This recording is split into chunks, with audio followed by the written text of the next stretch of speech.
Hello students, कैसे हैं आप लोग। आशा करता हूं बहुत अच्छे होंगे। अपनी प्रिपरेशन बहुत शानदार तरीके से कर रहे होंगे। आपका स्वागत मैं करता हूं टारगेट विथ अंकित में, जहां पर आपको बहुत सारे कोर्सेज मिल रहे हैं, बहुत सारी क्लासेस मिल रही हैं। तो बच्चों, जैसा कि आप जानते हैं कि आज मैं आपको इंडियन नेशनल मूवमेंट, भारतीय राष्ट्रीय आंदोलन को समझाऊंगा, लेकिन उससे भी पहले मैं आपको कुछ एक इन्फॉर्मेशन देता हूं। कल बार बार बच्चे लगातार पूछ रहे थे सर योद्धा बैच, तो आपको जैसा कि अब मेरे पीछे दिख रहा है एसएससी जीडी 2023-24 के लिए एक योद्धा बैच अनुभवी शिक्षकों के साथ प्रारंभ कर दी गई है। 2 अक्टूबर से ये प्रारंभ हो जाएगी। और सबसे बड़ी बात कि बच्चों, यह यूट्यूब के इतिहास में यह यूट्यूब पे फ्री है। ठीक है, तो इसका लाभ लेना मत भूलिए। आपको बहुत ही बेहतर कंटेंट मिलेगा और एक पूरी टीम के साथ इसे प्रारंभ किया जाएगा। बच्चों, आप जरूर 2 अक्टूबर से जुड़िए। आपको एक डिफरेंस दिखेगा आपकी दूसरी क्लासेस में, या जो आपने पेड भी ले रखा है उससे भी आप कंटेंट जब कंपेयर करोगे तो आपको बहुत ही ज्यादा चीजें यहाँ पे मिलने वाली हैं। तो योद्धा बैच से जुड़ना ना भूले अगर आप एसएससी जीडी 2023-24 की प्रिपरेशन कर रहे हैं तो। पहली चीज, वहीं पर एक और इंफॉर्मेशन मेरे पास है, जैसा कि ये जीएस बूस्टर सीरीज कल भी हमने डिस्कस किया था, आज भी मैं आपको बताना चाहता हूं कि जो जीएस बूस्टर सीरीज है इसमें एक क्लास तो हो चुकी है बच्चों। एक क्लास इसकी हो चुकी है जीएस बूस्टर सीरीज की। प्राचीन भारत कल हमने कवर कर लिया है, पूरे 8 घंटे की क्लास रही है। और अगर आपने देखा होगा तो आपको पता चला होगा किस तरह का कंटेंट और मेहनत रही होगी उस क्लास को लेकर। तो जैसे प्राचीन इतिहास, वैसे ही और जीएस बूस्टर सीरीज में जैसे 30 सितंबर को अंकित सर इंडियन ज्योग्राफी 8 एएम से प्रारंभ करेंगे और इसे पूरा खत्म करेंगे। और उसी ही दिन आपको मिडाइवल हिस्ट्री वाला पोर्शन होगा जिसमें हम मध्यकालीन भारत के इतिहास को बहुत अच्छे से पढ़ेंगे। फिर 1 अक्टूबर को, मतलब अगले ही दिन, गार्गी मैम आपको पॉलिटी पढ़ाएंगे, पॉलिटी का पहला हिस्सा। और फिर 8 बजे और 3 बजे जो है वर्ल्ड ज्योग्राफी अंकित सर पढ़ाएंगे। उसके बाद जो अगली जीएस बूस्टर की तीसरी कड़ी होगी उसमें आधुनिक भारत का इतिहास, जो बहुत इंपॉर्टेंट है सारे पेपरों के लिए, वो मैं लेकर आऊंगा 7 अक्टूबर 8 एएम। आप जुड़ेंगे जरूर, ऐसा मुझे उम्मीद है। तो ये तीसरे नंबर का जो जीएस बूस्टर सीरीज का ये तीसरा क्रम होगा। 1 2 3 चौथा क्रम होगा। उसके बाद फिर पॉलिटी का सेकेंड पार्ट लेकर आएंगे गार्गी मैम 8 अक्टूबर को सुबह 8 बजे। इकोनॉमिक्स का पहला हिस्सा, क्योंकि यहां पर आपने देखा अभी तक कितने सब्जेक्ट कवर कर लिए गए हैं, एक, और दूसरा क्या, आधुनिक भारत तक खत्म हो गया है। और यहां पर देखें मिडाइवल इंडिया खत्म हो गया, ज्योग्राफी इंडियन और वर्ल्ड ज्योग्राफी खत्म होगी, पॉलिटी का पहला सेक्शन। तो यहां पर जो अगली जीएस बूस्टर सीरीज आएगी उसमें पॉलिटी का दूसरा हिस्सा और इकोनॉमिक्स का फर्स्ट पार्ट होगा। और उसके बाद स्टैटिक जीके मैं ही लेकर आऊंगा 14 अक्टूबर को 8 बजे से, और सर लेकर आएंगे अंकित सर इकोनॉमिक्स का दूसरा हिस्सा 14 अक्टूबर को। ठीक है, और उसके बाद स्टैटिक जीके का एक दूसरा हिस्सा लेकर आऊंगा जिसमें रिमेनिंग पोर्शन का जो स्टैटिक जीके होगा उसे मैं ही कवर कराऊंगा। तो बच्चों, इससे भी जुड़े जिससे कि आप अपने एग्जाम में बहुत ज्यादा स्कोर कर पाए, बहुत सारी चीजों को पढ़ पाए। ठीक है, तो ये 2 बड़ी इंफॉर्मेशन, योद्धा बैच और ये जीएस बूस्टर से जुड़ना, जरूर जुड़ना है आपको। और फिर आप देखेंगे कि आप जो कंटेंट पढ़ रहे हैं या जो आपने पढ़ा है उससे भी ज्यादा आपको यहां मिलने वाला है। ठीक है, तो ये इंफॉर्मेशन थी आप लोगों के लिए। तो आज की क्लास प्रारंभ करने से पहले मैं थोड़ा सा चर्चा करूंगा कि जो हम पढ़ने जा रहे हैं, देखो जब जो हम पढ़ते हैं ना, सबसे पहले उसका एक इंट्रोडक्शन, परिचय हमें पता होना चाहिए। जैसे कल हमने हिस्ट्री पढ़ी थी तो हिस्ट्री क्या होती है यहां से प्रारंभ किया था। तो आज जब भारतीय राष्ट्रीय आंदोलन को पढ़ेंगे तो उससे भी पहले भारतीय राष्ट्रीय आंदोलन का बैकग्राउंड जानना है, और उससे भी पहले जो जिसकी आप प्रिपरेशन कर रहे हैं उसने क्या पढ़ने को कहा है वो आप जान जाओ। ठीक है, तो सबसे पहले मैं आपको यह बताना चाहता हूं कि यूपी ट्रिपल एससी, इसके बारे में काफी इंफॉर्मेशन है आपको। यूपी ट्रिपल एससी ने एक नोटिफिकेशन दिया है बच्चों। ये लगातार पिछले 2-3 सालों से क्या करा रहे हैं, एक पीईटी की परीक्षा करा रहे हैं। उत्तर प्रदेश अधीनस्थ सेवा चयन आयोग इनका नाम है। और ये क्या करते हैं, ये एक परीक्षा कराते हैं पीईटी की। ठीक है, पीईटी की परीक्षा कराते हैं, जिसका अर्थ है प्रारंभिक पात्रता परीक्षा, अर्थात एक तरीके से प्रीलिम्स की तरह होता है। जो ग्रुप सी की वैकेंसी है उत्तर प्रदेश में, उसके लिए आपको यहां से गुजरना होता है, इसका स्कोर कार्ड यूज होता है। तो ये परीक्षा बहुत ही आवश्यक है। तो यूपी ट्रिपल एससी पैट ने एक एग्जाम, इसका एक एग्जाम होगा। तो अब मेरे अगर क्षेत्राधिकार की बात की जाए तो मेरा जो क्षेत्राधिकार है बच्चों, आप जानते हैं मेरा क्षेत्राधिकार क्या है, इसमें हिस्ट्री का मेरा क्षेत्राधिकार है। ठीक है, इतिहास का मेरा क्षेत्राधिकार है। और अगर यहां पर देखूं, अगर मैं यहां पर आपको बताऊं, इतिहास को कुल मिला के 10 नंबर का वेटेज दिया गया है बच्चों, 10 मार्क्स का। और आप जानते हैं 10 मार्क्स मतलब एक बड़ा वेटेज। हिस्ट्री को 10 नंबर का एक वेटेज दिया गया है बच्चों, 10 नंबर। और आयोग ने इस पूरे हिस्ट्री का बहुत डिफाइंड सिलेबस दिया है, मतलब इतना डिफाइंड शायद किसी भी सब्जेक्ट का दिया होगा जितना हिस्ट्री का दिया है, बहुत ही डिफाइंड। और पिछले 2 साल से जो पेपर आ रहे हैं उनको जब आप एनालिसिस करोगे तो पता चलेगा कि बच्चों ये जो सिलेबस दिया गया है सारे क्वेश्चन इसी सिलेबस के अंदर, कुछ भी आउट ऑफ बॉक्स नहीं आ रहे हैं। ठीक है, तो ये बहुत ही आवश्यक है कि आप इस सिलेबस को समझें। देखो अब हिस्ट्री को 10 मार्क्स में डिवाइड कर दिया है, यहां पर उन्होंने कहा है कि भारतीय इतिहास आपको पढ़ना है। भारतीय इतिहास जो पहला हिस्सा है हिस्ट्री का वो क्या है, भारतीय इतिहास है बच्चों, क्या है, भारतीय इतिहास। अब जो इंडियन हिस्ट्री का पोर्शन, इसमें बहुत सारे टॉपिक्स दिए गए हैं और बच्चों ये कुल मिला के 5 मार्क्स अर्थात 5 अंक के ये क्वेश्चन आएंगे भारतीय इतिहास से। बच्चों की जैसे कि आपको पता है ये वाला हिस्सा TWA चैनल पे गार्गी मैम पढ़ा रही है। ठीक है, तो मुझे नहीं लगता कि गार्गी मैम से ज्यादा एक्सप्लेनेशन वाला कोई भी वीडियो या कोई भी क्लास ऐसी है जो यूट्यूब में पड़ी होगी। ठीक है, बहुत ही एक्सप्लेन तरीके से मैम पढ़ा रही है, एग्जाम ओरिएंटेड। तो यहां पर आप भारतीय इतिहास लगातार कवर कर रहे हो, टॉपिक वाइज क्लासेस चलती है मैम की। ठीक है, तो अब ये 5 अंक का है, लेकिन एक दूसरा हिस्सा है जिसको कहा जाता है भारतीय राष्ट्रीय आंदोलन। दूसरा हिस्सा क्या है, दूसरा हिस्सा है भारतीय राष्ट्रीय आंदोलन का, तो जिसको कहते हैं इंडियन नेशनल मूवमेंट, भारतीय राष्ट्रीय आंदोलन, भारतीय राष्ट्रीय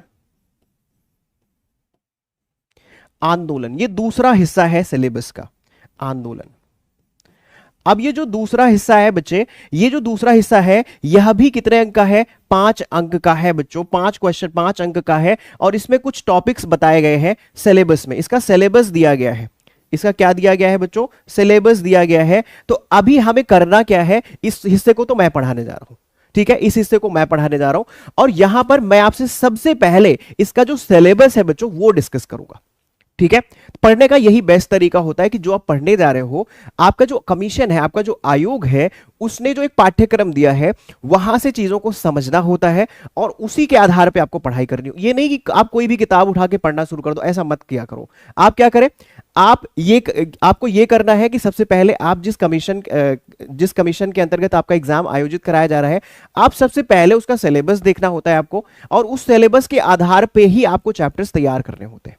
राइट, समझ पा रहे हो ना। तो सबसे पहले आज हमारा जो दायित्व है वो ये है कि भारतीय राष्ट्रीय आंदोलन शुरू तो करना है, लेकिन सबसे पहले आयोग का सिलेबस मैं आपके समक्ष डिफाइन कर दूं जिससे कि आपको पढ़ने में और आसानी हो। बिल्कुल डेली क्लासेस होगी, न्यू नॉलेज पूछ रहे हैं, डेली क्लासेस होगी, बिल्कुल डेली क्लासेस होगी, बिल्कुल सिलेबस के अकॉर्डिंग। सना बिल्कुल सही कह रहे हैं। तो सबसे पहले हम सिलेबस डिफाइन करते हैं। सबसे पहले मैं आपको बताने जा रहा हूं क्या, सिलेबस, जो कि भारतीय राष्ट्रीय आंदोलन का सिलेबस है। सिलेबस पाठ्यक्रम भी कहते हैं ना, पाठ्यक्रम पढ़ने जा रहे हैं, पाठ्यक्रम। देखो 5 ही टॉपिक दिए गए हैं, लेकिन मैं इन टॉपिक्स को चैप्टर में डिवाइड करूंगा जिससे कि आपको पढ़ने में बहुत आसानी हो। सिलेबस का जो पहला हिस्सा है वो पहला टॉपिक में कहते हैं स्वाधीनता आंदोलन के प्रारंभिक वर्ष। ध्यान से सुनना, पहला टॉपिक क्या है, स्वाधीनता आंदोलन के प्रारंभिक वर्ष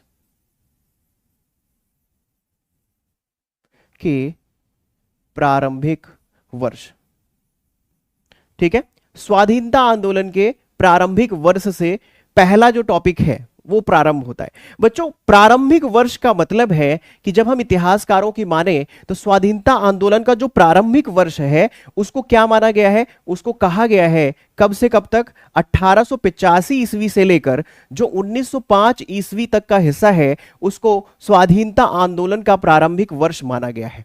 ठीक है, तो अर्थात ये सिलेबस ये कहना चाहता है हमसे, क्या कहना चाहता है कि भाई जो 1885 से लेकर 1905 तक की घटनाएं घटित हुई है भारतीय इतिहास में, वो मैं आपसे पूछना चाहता हूं। पहला जो आपके पाठ्यक्रम का पहला हिस्सा है वो है स्वाधीनता आंदोलन के प्रारंभिक वर्ष। तो प्रारंभिक वर्ष का मतलब है 1885 से लेकर 1905 तक की जो भी घटनाएं भारतीय इतिहास में घटित हुई है वो आपसे पूछना चाहते हैं।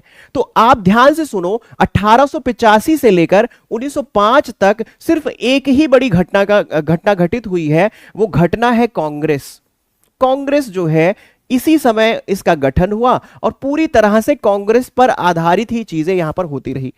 अब कांग्रेस का मतलब है, दो तरह के प्रश्न यहां पे बनते हैं अगर हम प्रीवियस ईयर को देखें कांग्रेस से।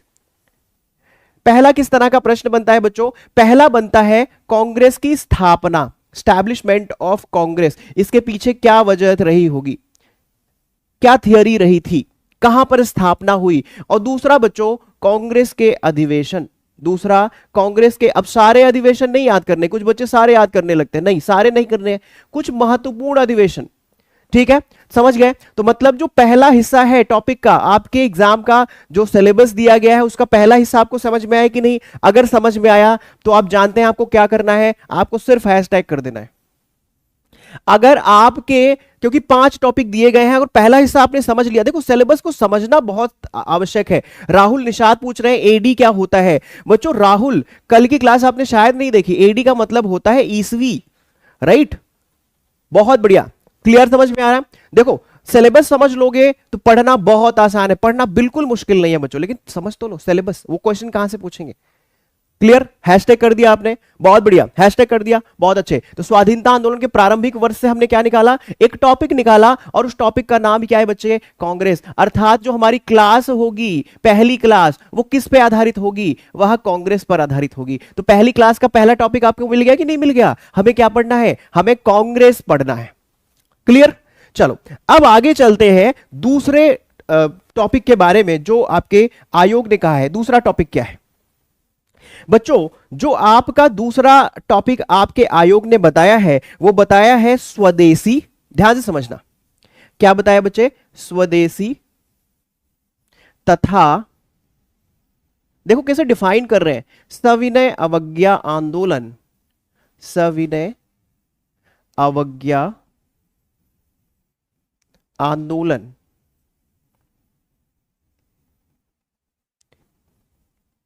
ठीक है, क्या, स्वदेशी तथा सविनय अवज्ञा आंदोलन, उसके बाद महात्मा गांधी तथा अन्य नेताओं की भूमिका, महात्मा गांधी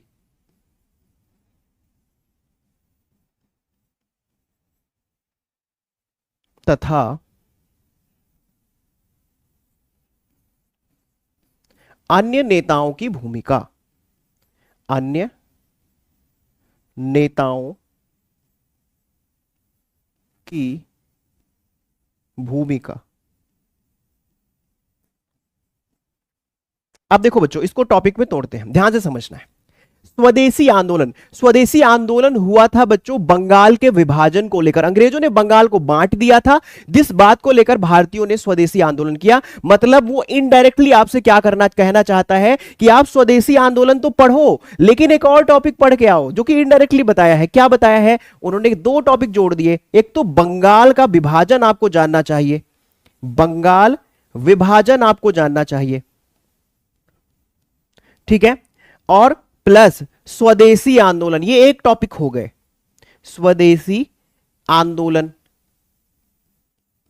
क्योंकि ये तो दोनों टॉपिक जो है आपस में क्या है, जुड़े हुए हैं बच्चे, ठीक है, पॉइंट समझ पा रहे हो। मतलब यहां से स्वदेशी आंदोलन, ये वर्ड को डिफाइन करने के लिए, ये वर्ड को डिफाइन करने के लिए हमें 2 टॉपिक को कवर करना होगा। कौन से 2 टॉपिक? एक तो बंगाल का विभाजन है और दूसरा है स्वदेशी आंदोलन, ठीक है। मतलब आपको यहां से 2 टॉपिक और मिल गए, ठीक। फिर यह टोटल एक पूरा आंदोलन है तो इसमें तो कोई दिक्कत नहीं है। एक सविनय अवज्ञा आंदोलन हुआ था, ये पूरा एक टॉपिक हो गया। तो एक टॉपिक क्या है? सविनय अवज्ञा आंदोलन, सविनय अवज्ञा, विनय के साथ, ठीक है, अवज्ञा, मैं तुम्हारी बात नहीं मानूंगा, गांधी का अपना तरीका आंदोलन करने का, इस पे हम चर्चा करेंगे। सविनय अवज्ञा आंदोलन, ये तो सीधे तौर पर आपको पढ़ना है, सविनय अवज्ञा आंदोलन हो गया, ठीक है। अच्छा, उसके बाद क्या पढ़ना है बच्चों? महात्मा गांधी के बारे में परिचय जानना है, मतलब महात्मा गांधी का परिचय आपको जानना होगा, महात्मा गांधी का परिचय, अबाउट महात्मा गांधी। और बच्चों महात्मा गांधी के कुछ आंदोलन को यहां पर डिस्कस करना होगा, योगदान इनका क्या भारतीय राष्ट्रीय आंदोलन में रहा है उसको हम डिस्कस करेंगे। फिर लिखा है अन्य नेताओं की भूमिका, ध्यान से समझना, अन्य नेताओं में मतलब उस समय के जो अन्य और नेता हैं, बाल गंगाधर तिलक, लाला लाजपत राय, इन सारे कुछ नेताओं की कंटेम्परेरी जो गांधी जी के हैं उनकी भूमिका को हम यहां पर डिफाइन करेंगे, ठीक है। बिल्कुल, पॉइंट समझ पे आ रहे हैं? हाँ, पेट के सिलेबस को डिस्कस कर रहे हैं सूर्य यादव। ठीक है, बिल्कुल ध्यान से समझें। पहला हिस्सा है स्वाधीनता आंदोलन के प्रारंभिक वर्ष, वहां से सिर्फ एक टॉपिक हमें पढ़ना है कांग्रेस, और उसके बाद जो दूसरा हिस्सा है सिलेबस का, उससे हमें 2-3 टॉपिक और मिल गए। पहला टॉपिक क्या मिल गया बच्चों? पहला टॉपिक बंगाल विभाजन, दूसरा टॉपिक स्वदेशी आंदोलन, तीसरा टॉपिक सविनय अवज्ञा आंदोलन, चौथा टॉपिक महात्मा गांधी और परिचय योगदान, और पांचवा टॉपिक अन्य नेता। मतलब जो दूसरा हिस्सा है, यहां से छोटे छोटे 5 टॉपिक आपको मिल गए। देखो, सिलेबस जिस दिन समझ लोगे उस दिन पढ़ना बहुत आसान हो जाएगा, और मैं चैलेंज करता हूं कि किसी ने इतना ज्यादा डिफाइंड सिलेबस यूट्यूब पे नहीं डाला है। बहुत एनालिसिस करके प्रीवियस ईयर क्वेश्चन को देखकर ये डेफिनेशन मैं आपको लेकर आया हूं। बच्चों, जो आप पढ़ते हो पहले ये जानने की कोशिश करो कि हमें पढ़ना क्या। ये नहीं कि कोई भी किताब मार्केट से लेकर पढ़ने लगे 100 पेज की किताब, आया एक भी क्वेश्चन नहीं। ठीक है, तो थोड़ा एग्रेसिव बनने के लिए शांत बनना पड़ता है। ठीक है, शांत बनो, सहज बनो। कैसे बनोगे? जब मनन करोगे, ध्यान करोगे, जब मेडिटेट करोगे रोज, तो आपके विचार पुष्ट होंगे और आपको समझ में आएगा कि ये क्या कहना चाहते हैं। देख रहे हो, छोटा सा पॉइंट लिख दिया, स्वदेशी आंदोलन, सविनय अवज्ञा आंदोलन, महात्मा गांधी के योगदान और अन्य नेताओं की भूमिका। लेकिन अब इसे जब आप डिफाइन करोगे तब आपको समझ में आएगा ना कि इसमें 5 टॉपिक डिफाइंड है: बंगाल विभाजन, स्वदेशी आंदोलन, सविनय अवज्ञा, गांधी जी का परिचय योगदान और उस समय के कंटेम्परेरी लीडर्स के बारे में जानना। तो ये 2 हिस्सा हो गया बच्चों।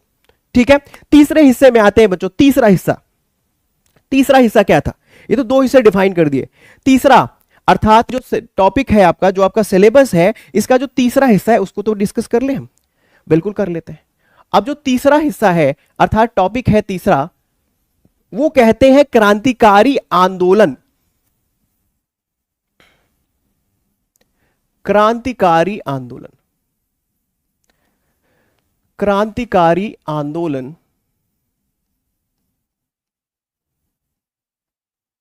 तथा उग्र राष्ट्रवाद का उदय। उग्र राष्ट्रवाद का उदय।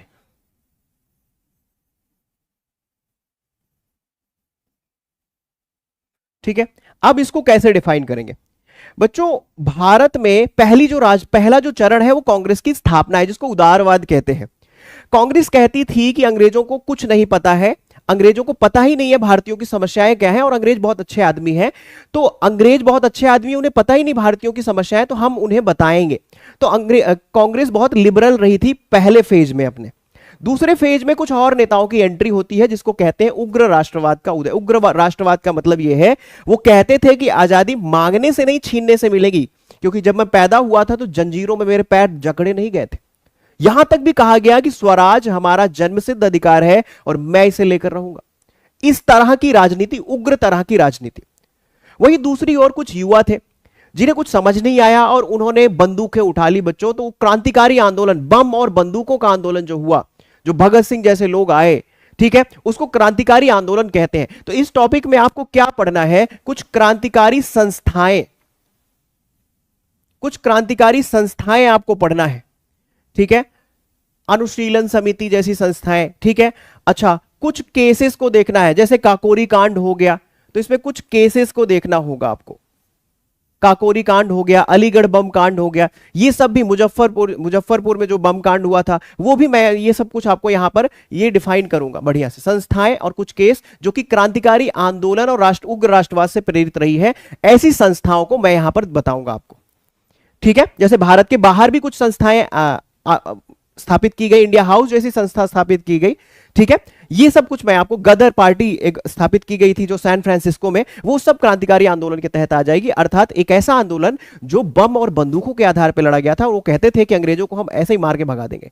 उग्र राष्ट्रवाद का उदय, जो कहते थे आजादी छीनने से मिलेगी, मांगने से नहीं मिलेगी। ऐसे लोगों के बारे में हमें इस टॉपिक में पढ़ना होगा, उनकी संस्थाएं और कुछ उन पे केस जो लगाए गए, अभियोग लगाए गए, उसको, जैसे काकोरी कांड वगैरह, सब इसी में मैं आपको बता दूंगा। ठीक है, कोई दिक्कत नहीं आपको, बहुत शानदार। तो ये देखो, अभी तक का जो डेफिनेशन है, मैंने 3 पॉइंट आपको बताया, पहला, दूसरा और ये तीसरा हिस्सा मैंने आपको बता दिया, संस्थाएं और कुछ केस जो क्रांतिकारी आंदोलन है। यहां तीसरे हिस्से में मैं आपको डिफाइन करके दे दूंगा। चौथे हिस्से को बहुत अच्छे से डिफाइन किया गया है। चौथा जो हिस्सा है उसको बहुत अच्छे से डिफाइन किया है आपके आयोग ने ही। उन्होंने कुछ नहीं लिखा है, सिर्फ लिखा है गवर्नमेंट ऑफ इंडिया एक्ट 1935 को आपको पढ़ना है।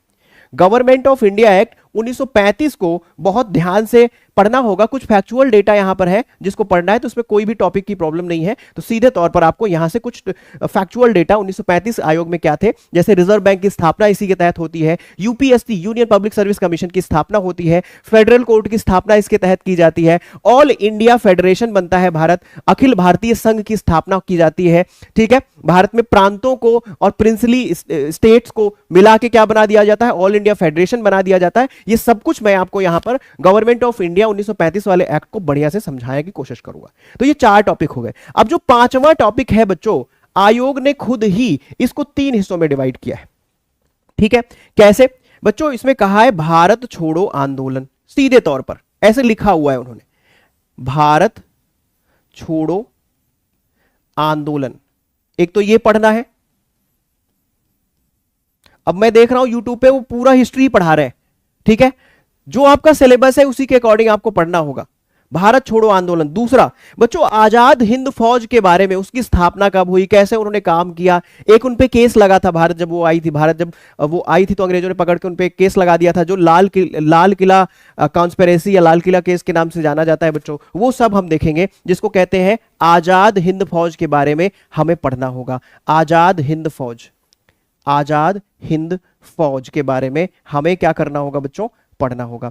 आजाद हिंद फौज के बारे में जैसे ही हम पढ़ेंगे, अब इसको इंग्लिश में घबराना नहीं है, इसको इंडियन नेशनल आर्मी कहा जाता है, इंग्लिश में INA कहा जाता है, और हिंदी में इसको आजाद हिंद फौज कहा जाता है। एक और टॉपिक जो इसमें बताया गया है वो ये है, क्या है वो, सुभाष चंद्र बोस के बारे में पढ़ने के लिए कह रहे हैं। सुभाष चंद्र बोस के योगदान क्या रहे हैं, सुभाष चंद्र बोस के जीवन परिचय को पढ़ने की बात कर रहे हैं। सुभाष चंद्र बोस। बच्चों एक चीज आपको ध्यान रखना है, जो आपका आयोग है, जो आपका पीईटी परीक्षा है, उन्होंने 2 व्यक्तित्वों का नाम लिया है। तो मतलब 2 लोगों के बारे में बहुत भयंकर जानकारी आपको लेनी है। एक तो महात्मा गांधी का नाम लिया है और दूसरा सुभाष चंद्र बोस का नाम लिया है। देखो ऐसे एनालिसिस करते हैं बच्चों। आंदोलन की बात करें तो कुछ आंदोलनों को रट जाना है। कौन कौन से आंदोलन, भारत छोड़ो आंदोलन को एकदम रट जाना है आपको, स्वदेशी आंदोलन रट जाना है, सविनय अवज्ञा आंदोलन रट जाना है, क्योंकि ये आंदोलन दिए हैं, सिलेबस में मेंशन है। उसके आसपास भी थोड़ा सा झांक के पढ़ना होगा, राइट। तो आशा करता हूं, देखो इंडियन नेशनल आर्मी और सुभाष चंद्र बोस को अलग से पढ़ना है, भारत छोड़ो आंदोलन एक आंदोलन के रूप में पढ़ना है, गवर्नमेंट ऑफ इंडिया एक्ट को थोड़ा डेफिनेशन, थोड़ा सा इसके फैक्चुअल डेटा को अच्छे से देख के जाना है, क्रांतिकारी संस्थाओं को देखना है, उन पे जो अभियोग केसेस लगे, उन्होंने जो कार्य किए वो सब हमें देखना है यहां पे। और इसके पहले मैंने आपको क्या बताया, सिलेबस का जो इसके पहले वाला हिस्सा था, तो बंगाल विभाजन, स्वदेशी आंदोलन, सविनय अवज्ञा, गांधी परिचय योगदान और अन्य नेताओं का परिचय योगदान यहां पे देखना होगा। और यहां पर पहले हिस्से में सिर्फ कांग्रेस हमें देखने होगी। बच्चों अगर आपको समझ में आ गया हो पूरा सिलेबस तो मुझे एक हैशटैग बताएं, और किसी भी बच्चे को अगर यहां दिक्कत हो तो मुझे एक बार पूछ सकते हैं। वो एक बार सारे बच्चे जितने मुझे देख पा रहे हैं एक बार यहां कंफर्म करके बताओ अगर सब कुछ समझ में आया हो। सारे बच्चे बताएं, ये सिलेबस अगर आपको समझ में आ गया हो तो एक बार मुझे कंफर्म बता दें। ये पूरा सिलेबस अगर आपको समझ में आ गया हो, जो आपके पीटी परीक्षा ने दिया हुआ है, अगर मेरा तरीका आपको समझ में आया हो जिस हिसाब से मैंने एक्सप्लेन किया सिलेबस को, तो बिल्कुल पीडीएफ मिलेगा। ठीक है, टेलीग्राम चैनल है टारगेट विद अंकित करके, वहां पर ये पीडीएफ अपलोड कर दी जाती है। कल वाली पीडीएफ भी वहीं डाली गई थी, इसके पहले भी बहुत सारी पीडीएफ वहां पे पड़ी है। क्लियर, बहुत बढ़िया। ठीक है, भारतीय राष्ट्रीय आंदोलन अच्छा समझ में आया। एक्सप्लेनेशन बच्चों ऐसे ही आपको एक्सप्लेनेशन ही समझना है, कुछ भी। ये देखो बच्चों की सबसे बड़ी समस्या जो मुझे समझ में आई, क्योंकि मेरा एक अनुभव रहा है, मैं काफी दिनों से इस फील्ड में हूं, कि वो जाते हैं किसी बुक स्टॉप पे, कोई भी किताब, किसी राइटर की लिखी हुई किताब उठा लेते हैं। और ये सबसे बड़ी दिक्कत हिस्ट्री के साथ है बच्चों। हिस्ट्री एक ऐसा सब्जेक्ट है जिसमें कोई भी व्यक्ति जब लिखेगा ना तो उसके विचार अपने आप रिफ्लेक्ट होते हैं, मतलब उसकी जो विचारधारा है उसकी किताब में आ जाती है, और बच्चों का माइंड ब्रेन वॉश हो जाता है, वो उस राइटर के हिसाब से सोचने लगते हैं। ठीक है, अगर आपको पढ़ना ही है प्रीवियस ईयर क्वेश्चन पढ़ो, और पढ़ना है एनसीईआरटी पढ़ो, इसके अलावा कुछ भी मार्केट में नहीं है अभी। ठीक है, बहुत एरर है किताबों में, जितनी किताबें मार्केट में है। ठीक है, एरर फ्री कोई भी बुक नहीं है बच्चों। प्रीवियस ईयर क्वेश्चन पढ़े, जिसकी भी तैयारी कर रहे हैं उसकी पिछले साल के कुछ प्रश्न पत्रों को उठा ले, उसे बढ़िया से पढ़े। ठीक है, ये कर सकते हैं, प्रीवियस ईयर क्वेश्चन पढ़े बस। ठीक है, और कुछ मॉक टेस्ट भी लगा सकते हैं। चले, बहुत बढ़िया। तो चले, हाँ ये मेरी लगभग देखी जाए तो पहली क्लास है, क्योंकि कल मैंने एक मैराथन लिया है, तो वैसे तो ऑफिशियली पहली है, वैसे दूसरी क्लास है ये। ठीक है, चलो अब आगे चलते हैं। ये तो मैंने आपको पूरा का पूरा सिलेबस यहां पर डिफाइन कर दिया है। ठीक, अब एक भूमिका के बारे में मैं आपको बताता हूं। भूमिका किसकी? कि भारतीय राष्ट्रीय आंदोलन की भूमिका क्या है, इसको मैं आपको समझाने जा रहा हूं। ठीक है, बहुत बढ़िया। अब किसी की कोई क्वेरी हो तो बता सकते हैं, यहां पे किसी की कोई क्वेरी हो तो कंफर्म करके बता सकते हैं। ठीक है, बहुत बढ़िया। चलो अब करते हैं, अब मैं थोड़ी सी आपको बैकग्राउंड में बातें करता हूं। बच्चों देखो हुआ क्या था, एक छोटी सी बात से प्रारंभ करूंगा और आप समझ जाएं इसको लेकर। बच्चों एक तारीख है भारतीय इतिहास में, तारीख कौन सी है बच्चे? तारीख है बच्चों 17 मई 1498। ये बता सकते हैं इस दिन क्या हुआ था, या बता सकते हैं, या मई को हटा दें, या बता दें 1498 में कुछ हुआ था क्या? बता सकते हैं? बता सकते हैं? बता सकते हैं? प्लीज बताएं।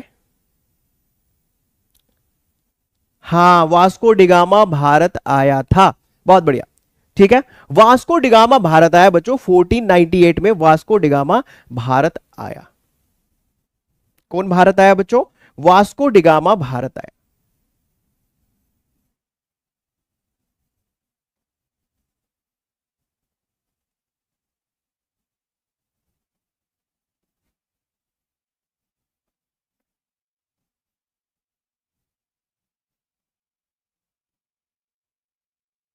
ठीक है, और बच्चों ये जो 1498 है ना, सिर्फ वास्को डिगामा नहीं बल्कि यूरोप को एक रास्ता पता चल गया भारत आने का। वो क्या करते थे, जो अफ्रीका कॉन्टिनेंट है, आपने मैप में देखा होगा, उसका जो पश्चिमी हिस्सा है वहां से होते हुए केप ऑफ गुड होप, जो अफ्रीका का जो सदर्न हिस्सा है, दक्षिणी हिस्सा है, उसे टच करते हुए वो केरला पहुंचे हुए थे। तो एक रास्ते का पता चल गया, मतलब यूरोपीय जो ताकतें थी वह इसी रास्ते भारत आने लगी। ठीक है बच्चों, पहले तो पुर्तगाली, मतलब वास्को डिगामा भारत आया तो पुर्तगाली था ये, तो पुर्तगाली व्यक्ति, पुर्तगालियों को जो है पहली बार भारत आने का रास्ता मिल गया। तो पुर्तगालियों ने क्या कर लिया कि समंदर पर अपना एकाधिकार कर लिया बच्चों। क्या कर लिया? एकाधिकार कर लिया, मोनोपोली कर ली। ठीक है, समुद्र पे पूरा एकाधिकार इनका हो गया, ये जो चाहते थे वो करते थे, कोई भी शक्ति इनके अगेंस्ट नहीं आई। लेकिन बच्चों उन्हीं दिनों 1588 में एक घटना हुई, 1598 में, 1588 में एक घटना हुई बच्चों। वो घटना क्या थी? 1588 घटना क्या थी कि अब जो है पुर्तगालियों को फंड कौन करते थे? स्पेन करते थे। ठीक है, तो ब्रिटिशर्स ने या अंग्रेजों को, स्पेन अंग्रेजों ने क्या किया? स्पेन को बुरी तरह से हरा दिया। अब स्पेन की हार के बाद क्या हुआ? किसकी हालत खराब हो गई बच्चों? पुर्तगालियों की हालत खराब हो गई भारत में। अब पुर्तगालियों के एक राइवल भारत में आ चुके थे, और वो कौन थे बच्चों? डच थे। कौन थे? डच थे। डचों ने क्या किया? डचों ने क्या किया? डच मतलब हॉलैंड के लोगों को डच कहा जाता था। डचों ने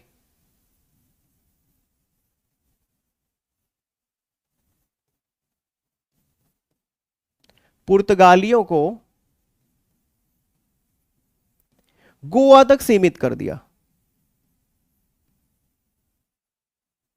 गोवा तक क्या कर दिया बच्चों? सीमित कर दिया। मतलब जो पुर्तगाली शक्ति थी, अब उसके स्थान पे कौन सी शक्ति भारत में आ चुकी है? अब पुर्तगाली शक्ति की जगह पे बच्चों एक शक्ति भारत में आ चुकी है, और वो शक्ति कौन है? डच है। ठीक है, लेकिन बच्चों वही तो कहते हैं, कोई परमानेंट नहीं है, किसी को अहंकार नहीं होना चाहिए अपनी शक्ति का। बच्चों एक घटना और घटित होती है 1759 में, जिसको क्या कहते हैं बच्चों? जिसको कहते हैं वेदरा का युद्ध। जिसको क्या कहते हैं? एक युद्ध होता है, कौन सा? वेदरा का युद्ध। वेदरा का युद्ध। ये जो वेदरा का युद्ध हुआ था, ये वेदरा का युद्ध किसके किसके मध्य हुआ था बच्चों? तो ये हुआ था डच वर्सेस अंग्रेज, ब्रिटिशर। बच्चों यहां पर अंग्रेज जो है विजेता रहे, और डच शक्ति पूरी तरह से लगभग भारत में समाप्त हो गई। तो अब डच कहां चले गए? डचों को किसने रिप्लेस कर दिया बच्चों? डचों को रिप्लेस कर दिया अंग्रेजों ने। आप देख पा रहे हो क्रम कैसे है? सबसे पहले कौन आए? पुर्तगाली आए। वास्को डी गामा पुर्तगाली था, तो सबसे पहले पुर्तगाली आए, लेकिन पुर्तगाली शक्ति को रिप्लेस किसने किया भारत में? डचों ने रिप्लेस कर दिया। और डचों को किसने रिप्लेस कर दिया? अंग्रेजों ने रिप्लेस कर दिया। उसी दौरान लेकिन एक शक्ति थी जो अंग्रेजों का सामना कर रही थी, कंधे से कंधा मिला के सामने से अटैक कर रही थी और लगभग बराबर थी, पूरे विश्व में लड़ रहे थे ये लोग। वो शक्ति थी कौन? वो शक्ति थी फ्रेंच, फ्रांसीसी। बच्चों 1760 में एक युद्ध होता है। 1760 में क्या होता है? एक युद्ध होता है जिसको कहते हैं क्या? वांडीवास का युद्ध। शायद आपने पढ़ा भी होगा इसे। क्या कहते हैं बच्चे? इसे कहते हैं वांडीवास का युद्ध। वांडीवास का युद्ध। बच्चों वांडीवास का युद्ध किसके किसके मध्य होता है? बच्चों ये फ्रांसीसी और वर्सेस में कौन होते हैं? वर्सेस में अंग्रेज।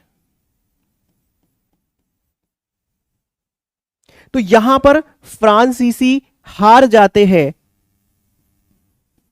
और विजेता कौन रहते हैं? अंग्रेज विजेता रहते हैं। मतलब अब भारत में कोई भी बच्चों, कौन सी शक्ति? कोई भी शक्ति, कोई भी यूरोपियन शक्ति भारत में नहीं है। तो फ्रांसीसियों को भी किसने हरा दिया बच्चों? फ्रांसीसियों को भी हरा दिया किसने? अंग्रेजों ने। और वो भारत के अब तक के सबसे सफल यूरोपियन ताकत बन गए। ठीक है, बहुत ध्यान से समझ लेना, मैं सिर्फ एक इंट्रोडक्शन बता रहा हूं, कोई भी दिक्कत नहीं है। ठीक है, बहुत बढ़िया। तो सबसे पहले 1498 ईस्वी में वास्को डी गामा भारत आया, मतलब पुर्तगाली शक्ति भारत आई। उसके बाद 1588 में क्या हुआ? अंग्रेजों ने स्पेन को हरा दिया, तो पुर्तगालियों को झटका लगा और इसका फायदा डचों को हुआ। डचों ने पुर्तगालियों को भारत से लगभग बाहर ही कर दिया, गोवा में सीमित कर दिया उन्हें। उसके बाद 1759 ईस्वी में वेदरा के युद्ध में डचों को हरा दिया अंग्रेजों ने। अब अंग्रेज एक ताकत के रूप में भारत में स्टैब्लिश हो चुके थे, लेकिन फिर भी उन्हें फ्रांसीसी विरोध का सामना करना पड़ रहा था। 1760 में वांडीवास का युद्ध होता है, जहां पे फ्रांसीसी ताकत को किसने हरा दिया? अंग्रेजों ने हरा दिया। अब भारत में सिर्फ और सिर्फ अंग्रेज रह गए। ठीक है, बहुत ध्यान से सुनना। ठीक है, बहुत ध्यान से सुनना। ठीक है, हाँ, बहुत बाद में, सबसे आखिरी में फ्रेंच आए। ठीक है, बहुत बढ़िया। ठीक, अभी देखो एग्जैक्ट अभी मैं एक चैप्टर नहीं बता रहा हूं, क्योंकि वो आपके सिलेबस का हिस्सा नहीं है कि एडवेंट ऑफ यूरोपियन बता रहा हूं, सिर्फ एक इंट्रोडक्शन बता रहा हूं कि राष्ट्रीय आंदोलन कैसे शुरू हुआ। ठीक है, बहुत बढ़िया। हाँ, मुगल ताकत बिल्कुल कमजोर पड़ गई थी। अतुल वर्मा, मुगल ताकत सेंट्रल इंडिया में थी जो बिल्कुल यहां तक आते आते कमजोर पड़ गई थी। ठीक है, चलो अब आगे चले, अब आगे चलते हैं बच्चों। अब देखो स्थिति क्या है? स्थिति यह है कि भारत में औरंगजेब की मृत्यु के बाद केंद्रीय शक्ति का पतन प्रारंभ हो गया है। पहली चीज, अंग्रेज मतलब दूसरी कोई यूरोपियन ताकत नहीं है, दूसरी कोई यूरोपियन ताकत नहीं है। ध्यान से सुने, दूसरी कोई यूरोपियन ताकत ही नहीं, क्योंकि मैंने पहले पेज पे आपको क्या बताया कि कैसे पुर्तगाली आए, उनको डचों ने रिप्लेस किया। डचों को किसने रिप्लेस किया? अंग्रेजों ने। अंग्रेज और जो फ्रेंच राइवलरी आई उसमें अंग्रेज जीत गए, तो सिर्फ अंग्रेज है। अब अंग्रेजों ने पूरे भारत को कैसे जीता वो मैं आपको बताने की शुरुआत करता हूं। अंग्रेजों ने कैसे पूरे भारत को जीता बच्चों, ध्यान से सुनना है आपको। देखो कितना बढ़िया तरीके से एक्सप्लेन कर रहा हूं मैं एक एक चीज। भारत को जीता अंग्रेजों ने कैसे? ठीक है, तो सबसे पहले उन्होंने दो बैटल्स लड़े बच्चों, बहुत ध्यान से सुनेंगे। एक बैटल लड़ा उन्होंने, क्या? प्लासी का युद्ध। प्लासी का युद्ध, एक बैटल है प्लासी का युद्ध, और एक बैटल है बक्सर का युद्ध।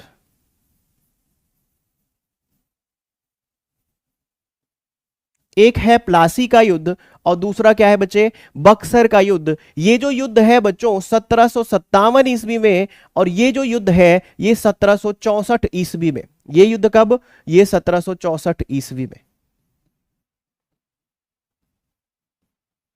जो प्लासी का युद्ध है 1757 में, बक्सर का युद्ध है 1764 में। इन युद्धों को जीतने के बाद अंग्रेजों ने क्या कर लिया? बंगाल पे ही नहीं, बंगाल जो शब्द है उसे बोलना उचित नहीं होगा। रीजन क्या है? क्योंकि जो उस समय का बंगाल था वो आज के हिसाब से देखा जाए तो उड़ीसा वाला हिस्सा, कुछ आंध्र वाला हिस्सा, कुछ उत्तर प्रदेश वाला, कुछ उड़ीसा वाला, कुछ असम वाला, बांग्लादेश वाला पूरा हिस्सा आता था।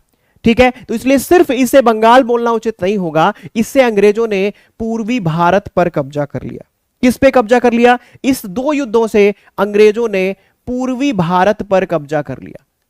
पूर्वी भारत पर अधिकार। और बच्चों ये सामान्य बात नहीं है। ये सामान्य बात आपको लग रही है? नहीं, बिल्कुल सामान्य बात नहीं है, क्योंकि ये भारत का सबसे ज्यादा फर्टाइल एरिया था, यहां से उनको सबसे ज्यादा पैसे मिले और इन पैसों से उन्होंने पूरे भारत को जीत लिया।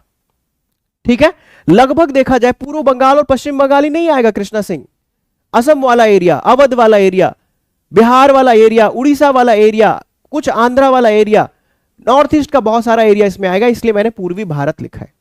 ठीक है, क्लियर, समझ पा रहे हैं? इसके बाद बच्चों अंग्रेजों ने जो दूसरी चाल चली भारत को जीतने में, उन्होंने क्या लड़ा बच्चों? उन्होंने लड़ा आंग्ल मैसूर युद्ध। क्या लड़ा उन्होंने? आंग्ल मैसूर युद्ध लड़ा। मैसूर एक ताकत हुआ करती थी बच्चों, अब मैसूर को नियंत्रित करेंगे। आंग्ल मैसूर युद्ध, क्या लड़ा इन्होंने? आंग्ल मैसूर युद्ध। हैदराबाद और उसके आसपास के क्षेत्रों को केंद्रित कर रही है। हैदर अली वहां के शासक थे, राइट। उसके बाद टीपू सुल्तान हुए। तो बच्चों जो आंग्ल मैसूर युद्ध लड़ा इन्होंने, कितने आंग्ल मैसूर युद्ध लड़े? कोई बता सकता है? कितने आंग्ल मैसूर युद्ध लड़े? कोई बता सकता है? 4 आंग्ल मैसूर युद्ध इन्होंने लड़े। कब से कब लेकर कब तक? तो ये बच्चों कब से लेकर कब तक? एक सेकेंड। 4 आंग्ल मैसूर युद्ध लड़े इन्होंने। पहला जो आंग्ल मैसूर युद्ध लड़ा 1767 से लेकर 2 साल के लिए, 1769 ईस्वी पहला आंग्ल मैसूर युद्ध। दूसरा आंग्ल मैसूर युद्ध 1780 से लेकर 1784 ईस्वी तक। तीसरा आंग्ल मैसूर युद्ध 1790 से लेकर 1792 ईस्वी तक। चौथा आंग्ल मैसूर युद्ध 1799 ईस्वी तक।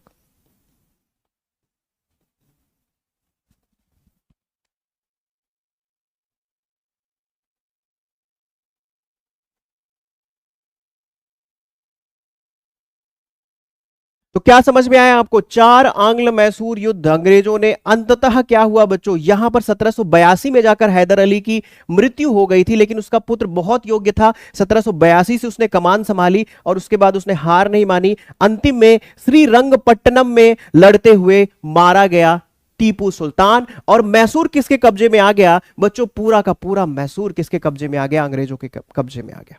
ठीक है, यहां से अंग्रेजों को क्या मिल रहा है बच्चों? यहां से अंग्रेजों को क्या मिल रहा है? यहां से अंग्रेजों को मैसूर मिल गया। आप समझते रहना बस, भारत को जीता जा रहा है, मैसूर मिल गया बच्चों, मैसूर मिल गया। किसको? किसको मिल गया? अंग्रेजों का। आंग्ल मतलब अंग्रेज। भारत, पूर्वी भारत जीत लिया यहां पे, प्लासी और बक्सर जीतने के साथ साथ मैसूर के 4 युद्धों के साथ साथ मैसूर, हैदराबाद, उस दक्षिण भारत के बहुत सारे हिस्सों पर इन्होंने कब्जा कर लिया। ठीक है, हाँ संधियां बहुत हुई थी, क्योंकि ये चैप्टर के रूप में पढ़ते तो वो सब मैं आपको डिफाइन करता। यहां पर सिर्फ मैं आपको बता रहा हूं भारत को उन्होंने जीता कैसे। आंग्ल मैसूर युद्ध के बाद क्या हुआ बच्चे?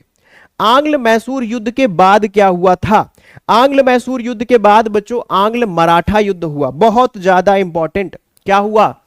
आंग्ल मराठा युद्ध। सबसे ज्यादा प्रतिरोध मराठों ने किया है। आंग्ल मराठा युद्ध बच्चों, आंग्ल मराठा युद्ध की अगर हम बात करें, आंग्ल मराठा युद्ध 3 लड़े गए। कितने लड़े गए? आंग्ल मराठा युद्ध 3 लड़े गए। पहला जो आंग्ल मराठा युद्ध था वह 1775 से लेकर 1782 ईस्वी तक लड़ा गया, आंग्ल मराठा युद्ध। उसके बाद जो दूसरा आंग्ल मराठा युद्ध है वह 1803 से लेकर 1805।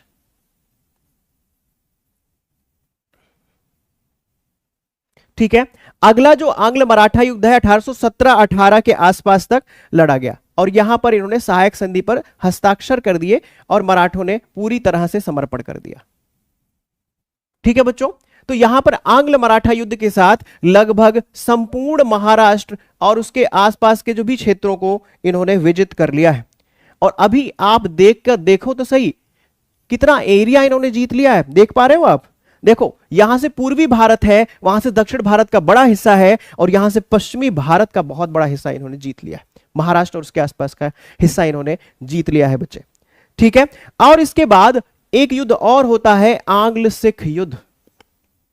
आपने नाम सुना होगा महाराजा रणजीत सिंह का आंग्ल सिख युद्ध। बच्चों, भारतीय इतिहास के सबसे महान योद्धाओं में से एक है महाराजा रणजीत सिंह।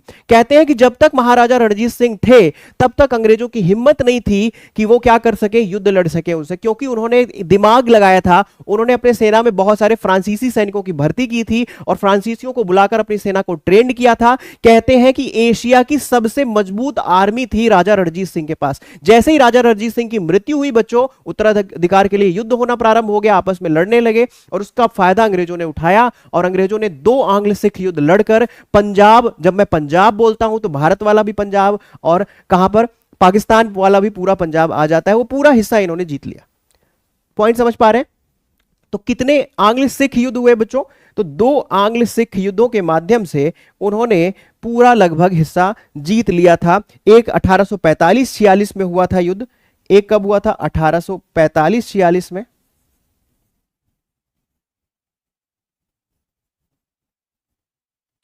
1845-46 ईस्वी में एक हुआ था और दूसरा युद्ध जो हुआ था उसके जस्ट बाद 1848-49 में देखने को मिलता है।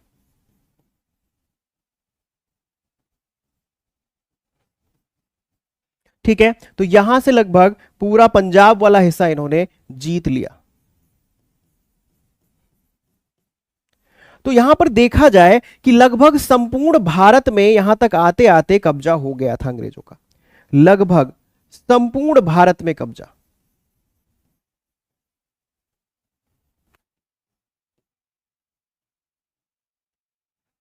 और बच्चों, इसके लिए हम ही तो जिम्मेदार थे।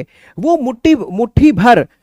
मुट्ठी भर अंग्रेज और उन्होंने पूरा भारत जीत लिया। रीजन हम लोग थे, हमारे अंदर राष्ट्रवाद का अभाव था बच्चों। राष्ट्रवाद क्या होता है बच्चों? एक देश का मानना, एक भावना से पूरे देश में चलना, एक भावना रहना देश के लिए कि हम कितने भी राज्यों में बटे हुए हैं लेकिन हम एक वी आर प्राउड इंडियन, हमें गर्व है कि हम भारतीय हैं। ये हमारा राष्ट्रवाद है बच्चों। तो अगर ये राष्ट्रवाद उस समय रहा होता तो एक अवध का सैनिक जो अंग्रेजों की सेना में भर्ती होके मैसूर के खिलाफ युद्ध लड़ रहा है, एक अवध का सैनिक मराठों के खिलाफ युद्ध लड़ रहा है, अगर उसे होता कि हम भारतीय हैं तो क्या भारतीयों के खिलाफ युद्ध लड़ता? नहीं। ठीक है, तो हम उसका रीजन हम भी है क्योंकि हमारे अंदर एक राष्ट्रभाव, राष्ट्रवाद जैसी स्थिति नहीं थी। भारत बहुत छोटे छोटे हिस्सों में बटा था और हम आपस में लड़ रहे थे, इस वजह से हम पर अंग्रेजों ने कब्जा कर लिया। तो राष्ट्रवाद का अभाव। ठीक है, तो यहां पर मैंने पूरी एक यात्रा में आपको पहले हिस्से में, पहले पेज में यह बताया कि कैसे सारी ताकतों को हराकर अंग्रेजों ने भारत में एकमात्र यूरोपीय शक्ति बनकर उन्होंने भारत को जीतना प्रारंभ किया। और यहां से पूर्वी भारत, दक्षिणी भारत का बहुत बड़ा हिस्सा, पश्चिमी भारत का बहुत बड़ा हिस्सा, उसके बाद पंजाब वाला जो बहुत बड़ा हिस्सा था उसे जीतकर लगभग संपूर्ण भारत को इन्होंने जीत लिया। बिल्कुल राष्ट्रीय भावना थी ही नहीं धर्मेंद्र जी। ठीक है, पॉइंट समझ पा रहे हैं ना? तो राष्ट्रीय भावना का नहीं होना कितना नुकसानदायक है, आप देख पा रहे हैं कि नहीं देख पा रहे हैं? पूरा भारत गुलाम हो गया। ठीक है, लेकिन बच्चों उसी दौरान कुछ ऐसा हुआ कि राष्ट्रीय भावना लोगों के मन में आनी प्रारंभ हो गई। एक बार कंफर्म हैशटैग करें कि अभी तक सब कुछ ठीक है। जितने सारे लोग देख रहे हैं, जितने सारे लोग देख रहे हैं, अगर अभी तक सब कुछ ठीक है तो मुझे एक बार कंफर्म करके बता दें। अगर अभी तक सब कुछ ठीक है तो एक बार आप मुझे कंफर्म करके बता देंगे अगर अभी तक सब कुछ ठीक है। Confirm this.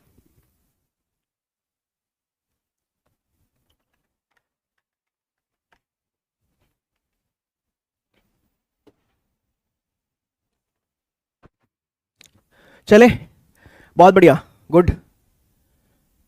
एक बार ध्यान से 2-3 बार और पढ़ना, अपने आप समझ में आएगा। देखो अभी तक मैं बता दूं क्या मैंने पढ़ा है। मैंने पढ़ाया है यूरोपीय शक्तियां जब भारत आई तो उसमें कैसे अंग्रेजों ने सबको हरा दिया और स्वयं भारत की स्थिति में सिर्फ एकमात्र यूरोपीय शक्ति बन के रह गए।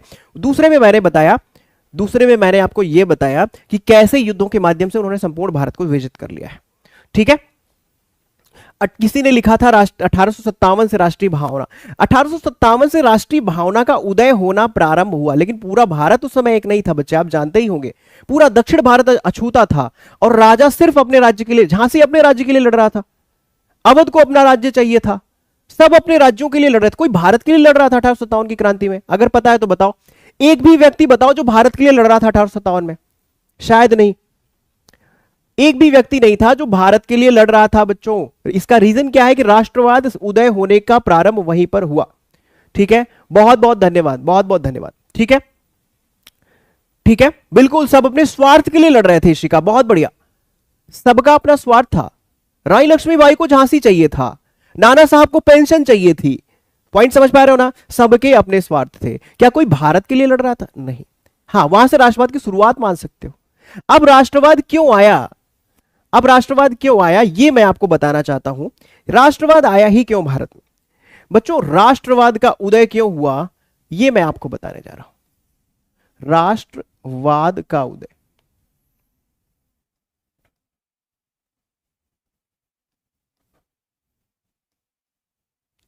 राष्ट्रवाद का उदय ही क्यों हुआ ये मैं आपको बताता हूं।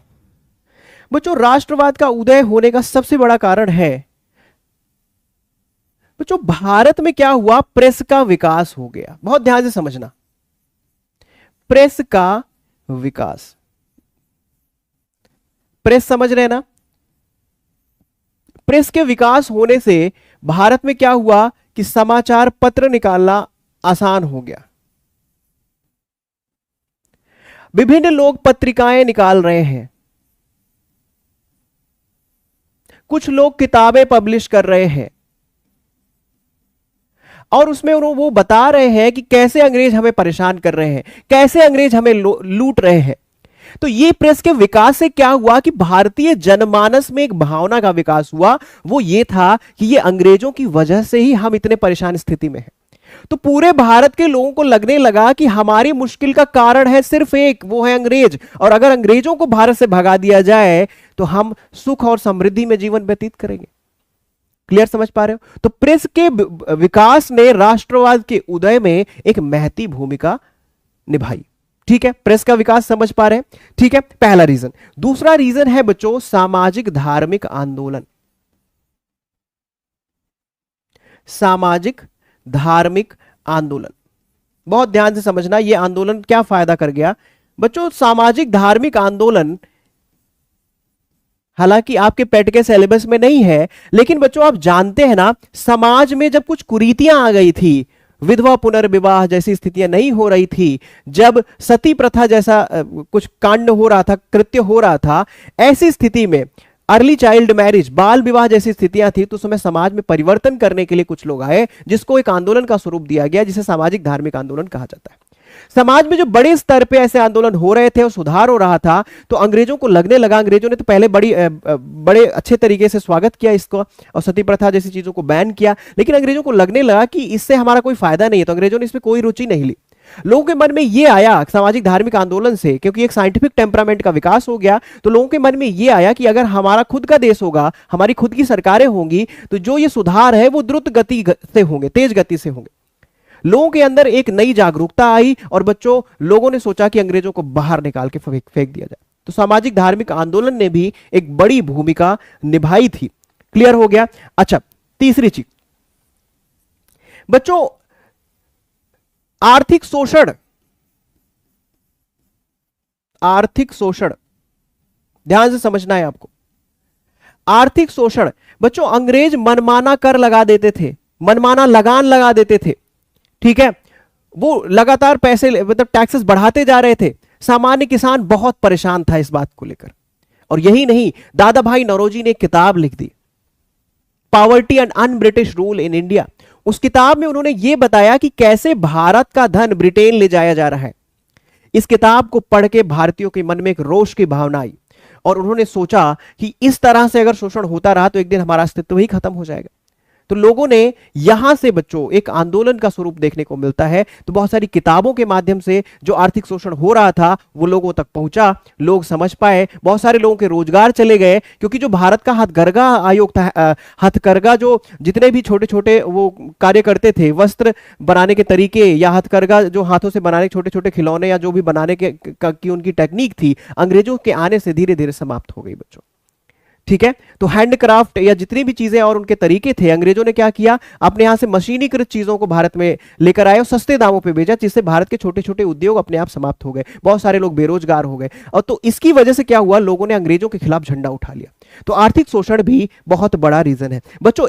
सबसे बड़ा रीजन वो क्या है, वो मैं लिख रहा हूं, सबसे बड़ा रीजन यही है, सबसे बड़ा रीजन है बच्चे आधुनिक शिक्षा का प्रचलन।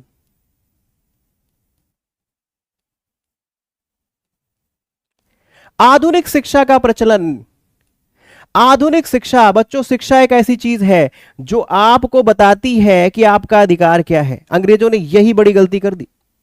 अंग्रेजों ने दिमाग लगाया, अंग्रेज नहीं चाहते थे भारतीय शिक्षित रहे। अंग्रेजों ने क्या सोचा कि जो लिपिक वाली नौकरी है, क्लर्क वाली नौकरी है, अगर हम ब्रिटेन से लोगों को बुलाकर यहां नौकरी देंगे, ज्यादा पैसे पे करने पड़ेंगे, तो हम एक काम करते हैं, भारतीयों को ही थोड़ी बहुत शिक्षा दे दे, जिससे कि भारतीय लिपिक ही मिले, तो उनसे बहुत कम पैसों में भारतीय काम करने के लिए तैयार हो जाते थे। तो उन्होंने कुछ भारतीयों को शिक्षित किया, कुछ भारतीयों को विदेशों में शिक्षा पाने का अधिकार भी मिला, जिसकी वजह से जब वो भारतीयों ने शिक्षा ग्रहण की तो उन्हें पता चल गया कि क्या गलत उनके साथ हो रहा है। उन्होंने देखा कि ब्रिटेन में तो इक्वेलिटी है भाई, ब्रिटेन में तो फ्रेटर्निटी है, ब्रिटेन में तो धार्मिक स्वतंत्रता है, लेकिन भारत में ये अंग्रेज ब्रिटेन में इक्वेलिटी की बात करता है, वही अंग्रेज भारत में आने के बाद भारतीयों से शोषण क्यों करता है भाई?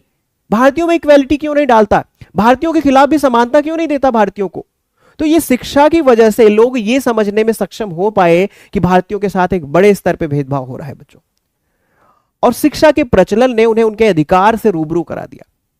तो बहुत सारे लोगों ने, बहुत सारे पढ़े लिखे लोगों ने एक आंदोलन को संचालित किया, जिससे और सारे लोग भी प्रभावित हुए बच्चों। ठीक है, कोई प्रॉब्लम नहीं। तो राष्ट्रवाद के उदय के बहुत सारे कारण हैं, लेकिन मैंने आपको सिर्फ कुछ कारण बताए। जैसे सबसे इंपॉर्टेंट कारण है प्रेस। प्रेस से क्या हुआ? लोगों की भावनाएं घरों तक पहुंच गई, समाचार पत्रों का विकास हुआ, पत्रिकाओं का विकास हुआ, किताबों को लिखने की शुरुआत हुई, जिससे कि पूरे भारत में यह पता चल गया कि अंग्रेज उनके साथ क्या गलत कर रहे हैं। लोग पढ़ लिख के ये समझ पाए। सामाजिक धार्मिक आंदोलन से समाज में एक जागरूकता आई कि उनके समाज की कुरीतियों को जल्दी से जल्दी दूर किया जाना चाहिए। इसके लिए वो अंग्रेजों को कई बार हटाना चाहते थे और भारत में एक नई सरकार लाना चाहते थे। तो सामाजिक धार्मिक आंदोलन भी एक बहुत बड़ा रीजन है राष्ट्रवाद के उदय का। आर्थिक शोषण, भारतीयों का आर्थिक शोषण हो रहा था। ब्रिटेन से बनी हुई वस्तुओं को भारतीय बाजार में डाल दिया गया था, तो भारत के जो छोटे छोटे उद्योग थे अपने आप नष्ट हो गए, भारतीय लोग बेरोजगार हो गए, भारत गरीब से और गरीब बन गया। तो लोग अंग्रेजों को इसका जिम्मेदार मानने लगे। तो यहां से बच्चों एक आंदोलन का स्वरूप बनना प्रारंभ हो गया। और सबसे इंपॉर्टेंट रीजन है शिक्षा, क्योंकि बच्चों शिक्षा ही आपको धारणा सिखाएगी, आपको अधिकार देना सिखाएगी। तो शिक्षा के प्रचलन ने अंग्रेजों की नींव हिला दी। भारतीयों ने आंदोलन किया, भारतीयों ने शिक्षा की से समझ, भारतीयों को समझ आई कि हमारे साथ अत्याचार हो रहा है, इक्वालिटी हमारे अंदर हमें एक भेदभाव के तहत रखा गया है। बच्चों एक कॉन्सेप्ट था। कंसेप्ट क्या था? वो इंडियन को कुत्ते से भी बदतर मानते थे। कई जगह तो स्ट्रीट में लिखा ही होता था, Indian and dogs are not allowed. सोचो इंडियन की क्या इज्जत है। वो मानते, वो कहते थे कि मैं तुमसे अच्छा दिखता हूं, मैं गोरा हूं तुमसे, इसलिए ईश्वर ने मुझे अधिकार दिया है कि मैं सारे भारतीयों पर राज कर सकूं, तुम पे अत्याचार कर सकूं।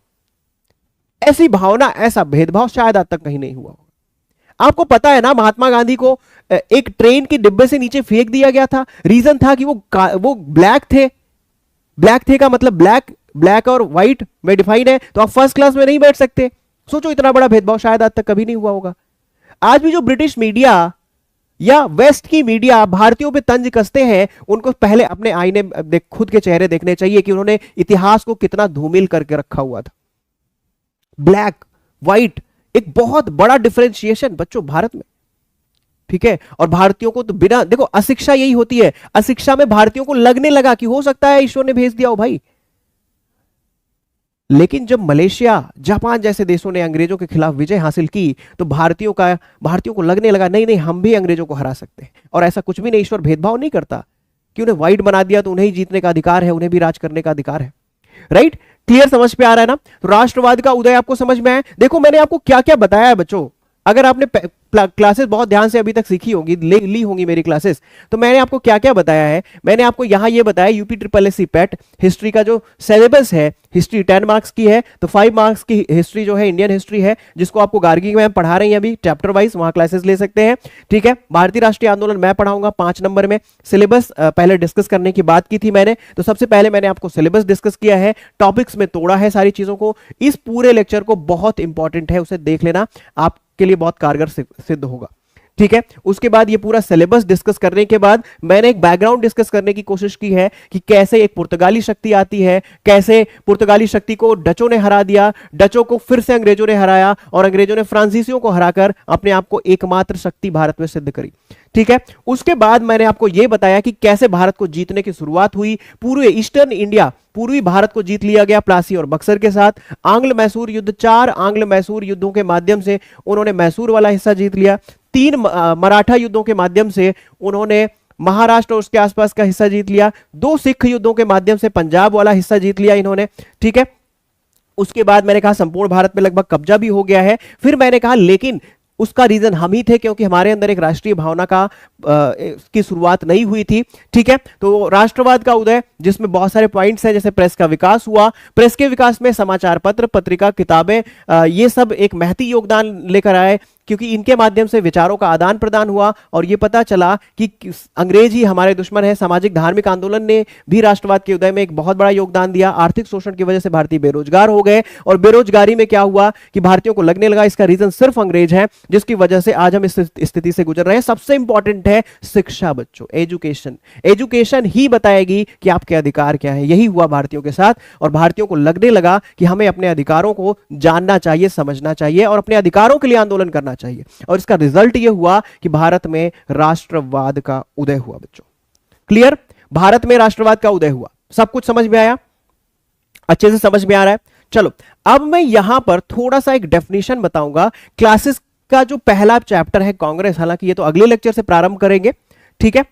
बहुत बढ़िया। एजुकेशन, वाकई में एजुकेशन, इतिहास जब आप उठा के देखोगे, शिक्षा का अलग ही महत्व है बच्चों। अगर आपको किसी से जीतना है ना, दुनिया में कोई भी चीज प्राप्त करनी है, तलवार के बल पे नहीं, क्योंकि तलवार वाले जो तलवार लेकर आए उन्हें लोग भूल गए, लेकिन जो किताब लेकर आए उन्हें लोग आज पढ़ते हैं। पढ़ते कि नहीं पढ़ते? भारत का संविधान जिन्होंने लिखा, ऐसे व्यक्ति को आज सम्मान की दृष्टि से देखा जा रहा है। लेकिन जो सिकंदर तलवार लेके भारत के नॉर्थ वेस्ट हिस्से से घुसा, अब लगभग लोग उसे भूलते जा रहे हैं। पॉइंट समझ पा रहे हो कि नहीं? तलवार के दम पे नहीं, कलम के बल पे भारतीय इतिहास को ही नहीं, पूरे विश्व के इतिहास को हिलाया गया। महात्मा बुद्ध, कल मैंने बताया था ना, बुद्ध ने कैसे ज्ञान प्राप्ति के बाद संपूर्ण भारत में उन्हें लाइट ऑफ एशिया कहा गया। क्यों? अगर वो तलवार उठाते तो उनका साम्राज्य कुछ किलोमीटर तक होता या पूरे भारत तक मान लेते हैं, लेकिन उतना उन्हें प्रेज नहीं मिलती जितना कि उन्हें अब मिलती है बौद्ध धर्म पढ़ते हुए। आपका सिर सम्मान से झुक जाएगा कभी गौतम बुद्ध को ध्यान से पढ़ोगे तो। क्लियर? समझ में आ रहा है? अब मैं थोड़ा सा एक डिफिनेशन बताता हूं भारतीय राष्ट्रीय आंदोलन का। बच्चों, भारतीय राष्ट्रीय आंदोलन की अगर मैं आपसे चर्चा करूं, भारतीय राष्ट्रीय आंदोलन की अगर मैं आपसे चर्चा करूं, ठीक है, इसको इंग्लिश में कहते क्या है? Indian national movement. क्या कहते हैं? Indian national movement. बच्चों, जो इंडियन नेशनल मूवमेंट है, इसको 1885 से लेकर 1947 एडी 1947 ईस्वी तक रखा जाता है। ठीक है। अगर इतिहासकारों की माने तो इसको बच्चों इतिहासकारों ने 3 हिस्सों में डिफाइन किया हुआ है। कितने हिस्सों में? 3 हिस्सों में इसको डिफाइन किया हुआ है। ध्यान से समझेंगे। ठीक है। अच्छा, एक एक हिस्से को थोड़ा थोड़ा मैं बता देता हूं, बाकी टॉपिक हम कल से स्टार्ट करेंगे। बच्चों, जो पहला हिस्सा है उसको कहते हैं उदारवादी चरण।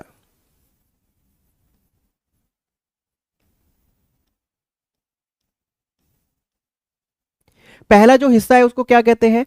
उदारवादी चरण। इंग्लिश में इसको मॉडरेट फेज कहते हैं। इंग्लिश में क्या कहते हैं बच्चे? मॉडरेट फेज कहते हैं।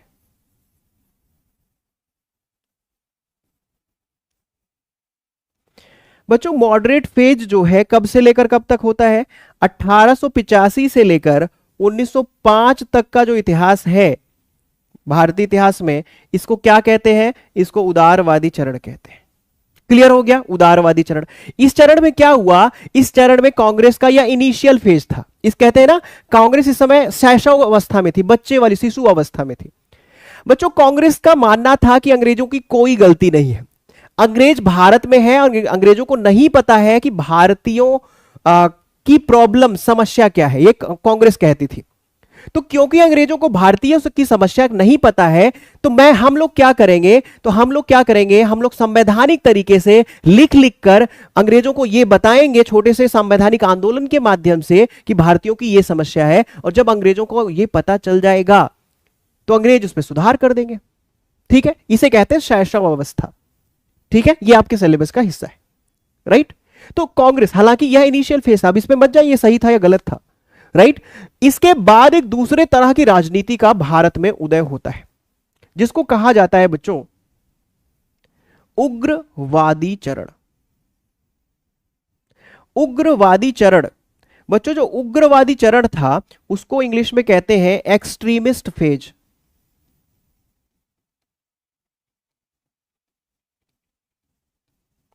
और ये वाला जो हिस्सा है बच्चे, यह लगभग 1905 से लेकर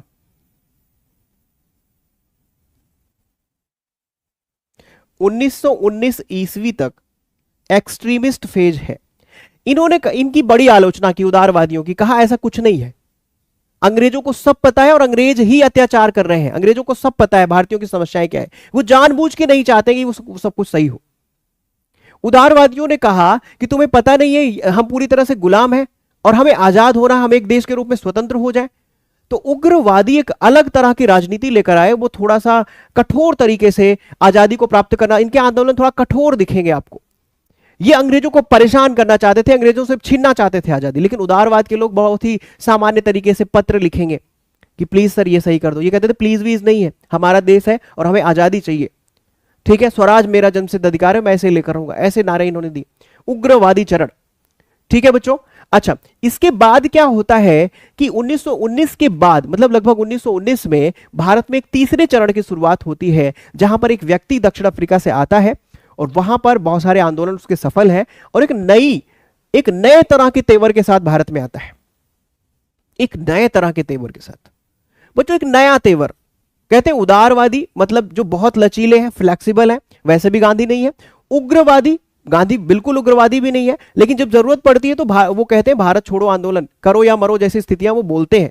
तो गांधी उदारवाद और उग्रवाद के बीच में कहीं दिखेंगे आपको। ठीक है, तो उदारवादी भी गांधी है, हालांकि उन पर प्रभाव उदारवाद का ज्यादा है। रीजन क्या है कि उनके गुरु जो है गोपाल कृष्ण गोखले हैं, जो कट्टर उदारवादी नेता है। ठीक है, तो जो तीसरा चरण भारतीय राष्ट्रीय आंदोलन में आया उसको कहते हैं बच्चों गांधीवादी चरण। क्या कहते हैं बच्चे? उसको कहते हैं गांधीवादी चरण। इसको क्या कहते हैं बच्चे? इसको कहते हैं गांधीयन फेज। इसको कहते हैं गांधीयन फेज। और ये बच्चों कब से लेकर कब तक रहता है? तो यह 1919 ईस्वी से लेकर ये 1947 ईस्वी तक रहता है। राइट, 1919 ईस्वी से लेकर 1947 ईस्वी तक रहता है। इसमें गांधी के बहुत सारे आंदोलन हैं और बच्चों ये सबसे इंपॉर्टेंट फेज भी है। ठीक है, तो आशा करता हूं ये आपको एक डेफिनेशन जो मैंने आपको बताई है ये समझ में आ गई होगी। ठीक है, क्लासेस में कोई समस्या आपको नहीं रही होगी। ठीक, और कोई समस्या हो तो आप बता सकते हैं यहाँ पे, और आपको ये चार्ट समझ में आया हो तो एक बार हैशटैग करके मुझे कंफर्म कर दें। फिर अगली क्लास से हम यहां से प्रारंभ करेंगे, उदारवादी चरण में यहां से प्रारंभ करेंगे। हमें क्या पढ़ना है बच्चे? हमें यहां पर कांग्रेस पढ़ना है, और कांग्रेस में दो चीजों को हमें बेहतर विशेष ध्यान देना होगा। कौन सी दो चीजें बच्चे हमें ध्यान में देना होगा? तो हमें दो चीजें यहां पर ध्यान ये देनी होगी। पहली चीज तो हमें स्थापना से संबंधित प्रश्नों को बढ़िया से करना है, मतलब स्थापना, और दूसरा अधिवेशन।